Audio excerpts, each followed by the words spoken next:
रूस की ओर से आज एक बड़ा बयान आया, जबकि यह कहा गया कि अमेरिका ने इकोनॉमिक वॉर की शुरुआत कर दी।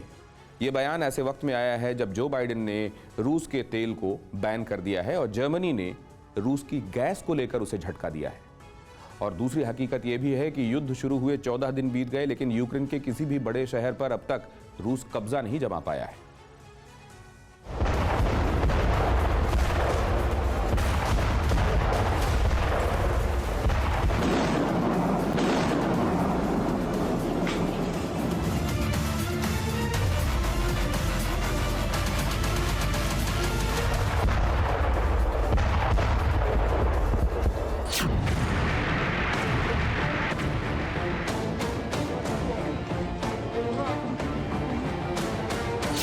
ना मिसाइलों की कोई गिनती बची है, ना रॉकेट के प्रहार।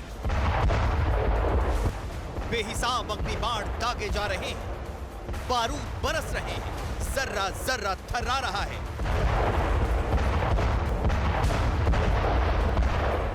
इरपिन कीव से खार्कीव तक कोहराम मचा है।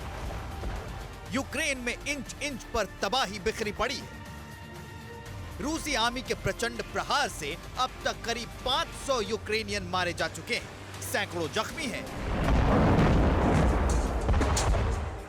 बड़ी बड़ी इमारतें ध्वस्त हो चुकी हैं, दुकान मकान सब तहस नहस हो चुके हैं, शहर खंडहर में तब्दील हो चुके हैं। यूक्रेन के 61 अस्पताल शत विशत हो चुके हैं। हर तरफ मौत की आहट है, बारूद फटने का डर है। इसके बावजूद जेलेंस्की बहुत खुश हैं।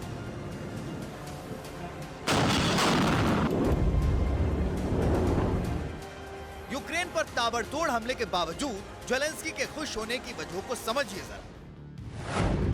एक भी बड़े शहर पर कब्जा नहीं कर पाया है रूस। नाटो देश लगातार यूक्रेन को हथियार दे रहे हैं। यूक्रेन की आर्मी रूस को नुकसान भी पहुंचा रही है। रूस पर प्रतिबंधों का प्रहार अमेरिका कर रहा है।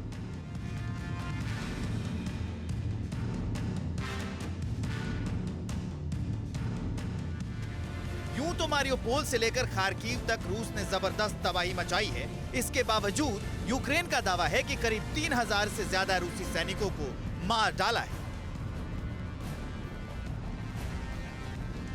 140 टैंक समेत करीब 950 रूसी सैन्य वाहनों को ध्वस्त कर दिया है। और ये सब यूक्रेन कर रहा है नाटो देशों के परोक्ष समर्थन की वजह से। इसी का नतीजा है कि युद्ध के 14वें दिन भी कीव तो छोड़िए, बेहिसाब बारूद बरसाने के बाद भी किसी भी बड़े शहर पर रूस का कब्जा नहीं हो पाया है।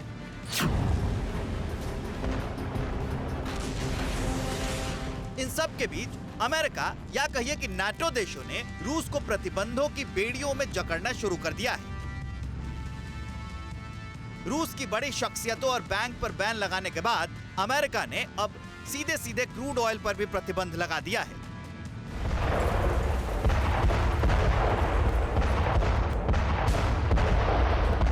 I'm announcing the United States is targeting the main artery of Russia's economy.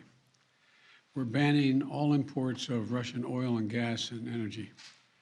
That means Russian oil will no longer be acceptable at U.S. ports, and the American people will deal another powerful blow to Putin's war machine.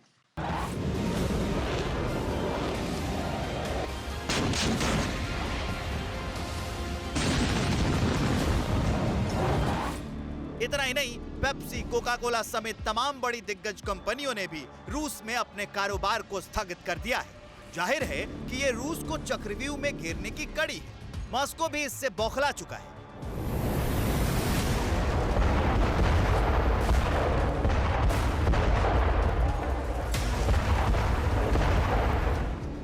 रूस ने America पर economic war करने का इल्जाम लगाया है। रूस ने चेताते हुए कहा है कि इसका नतीजा बहुत घातक होगा। तो सवाल उठता है कि क्या अमेरिका के इकोनॉमी वॉर के जवाब में पुतिन परमाणु प्रहार का आदेश देंगे?